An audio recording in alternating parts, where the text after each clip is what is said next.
มื้อนี้บ่ได้ตั้งใจว่าสิซื้อกุ้งเนาะแต่ว่าบังเอิญว่าย่างก่ายแล้วเห็นคือกุ้งลายเสือซึ่งแบบมันโตใหญ่แล้วก็เป็นตาแซ่บแล้วก็สดเกือบว่าทุกโตเลยก็เลยว่าเฮ็ดให้อดซื้อบ่ได้ก็เลยต้องได้ซื้อมากิโลหนึ่งเพื่อสิเอามาเฮ็ดประกอบอาหารทำอีกก็คิดได้ว่าสิเฮ็ดเมนูใดหั่นนะเพราะว่าบ่ได้ตั้งใจว่าสิซื้ออยู่แล้วด้วยความว่าเห็นแซ่บก็เลยคิดออกเมนูหนึ่งกุ้งทอดน้ำปลาใส่แป้งกรอบแล้วก็ใส่เกลือกับน้ำตาลน้อยนึงบ่ต้องปรุงหยังหลายก็แซ่บละเพราะว่าโดยส่วนตัวกุ้งแบบนี้หั่นนะเฮ็ดออกมามันก็แซ่บอยู่แล้วเราบ่ต้องไปผัดกับผักอีหยังต่างๆเนาะเพราะว่าจะเฮ็ดให้รสชาติของ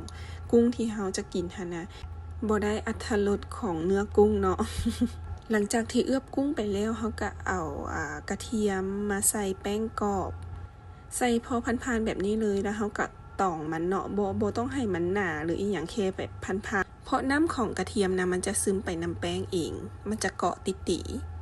แต่เทื่อนี้นะเฮ็ดอาหารผิดพลาดน้อยนึงเนาะสำหรับคลิปนี้ปกติหันนะแม่นต้องจืนทอดกระเทียมก่อนแต่อันนี้หันแม่นไปพักกระเทียมปลาไว้เพราะว่าอยากให้กระเทียมหันนะลงไปในน้ำมันแล้วจึงจืนกุ้งส่วนกุ้งนี่ที่เฮาได้พักปะไว้ประมาณ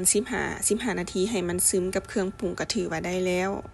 เฮาก็นำเอากุ้งมาเอือบใส่แป้งกรอบคือกับเฮ็ดคืออันกระเทียมเนาะเฮ็ดบางๆแบบนี้บ่จำเป็นต้องหนาอีหยัง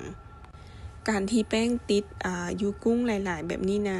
คือเครื่องปรุงที่เฮาได้เอือบเนาะมันก็ซึมเข้าไปในตัวกุ้งมันก็เลยเฮ็ดให้แป้งกรอบนะมีความติดแน่นดีหลังจากนั้นเฮาก็เอามาลงทอดนี่ใช้ไฟกลางหาไฟแห้งเด้อเพราะเฮาต้องการกุ้งที่มีความนิ่มแล้วก็นุ่มแล้วก็บ่แข็งเนาะถ้าว่าเฮาเฮ็ดแบบนี้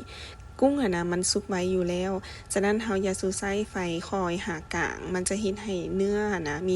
บ่มีความหวานแล้วก็จะบ่มีความนุ่มถ้าเฮาใช้ไฟกลางหาไฟแห้งแต่เฮากะเอาหั่นนะแล้วมันจะได้เนื้อที่นุ่มเด้ง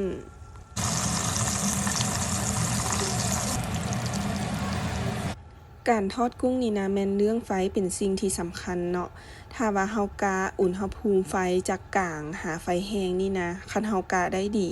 กุ้งมันก็จะออกมาตามที่เฮาต้องการสำหรับตัวเองเนาะเบิ่งจากลักษณะของกุ้งนี่แม่นใช้เวลาบ่ฮอด30วินาทีก็เอาขึ้นได้เลยแค่พลิกไปพลิกมาสินะถ้าว่าเฮาใช้เกิน30นาทีหรือฮอด1นาทีนี่คิดว่ามันต้องแข็งอันนี้แม่นเฮาอยากได้หัวของมันยังมีน้ำอยู่เนาะขั้นตอนสุดท้ายก็เอากระเทียมลงไปจืดที่จริงต้องจืดกระเทียมก่อนแล้วก็จึงจืดกุ้งน้ำหลังจะเห็นให้กุ้งมีความหอมของกระเทียมไปนำแต่อันนี้แม่นเฮาลืมเนาะถ้าไผเฮ็ดกินก็จืดกระเทียมก่อนเด้อ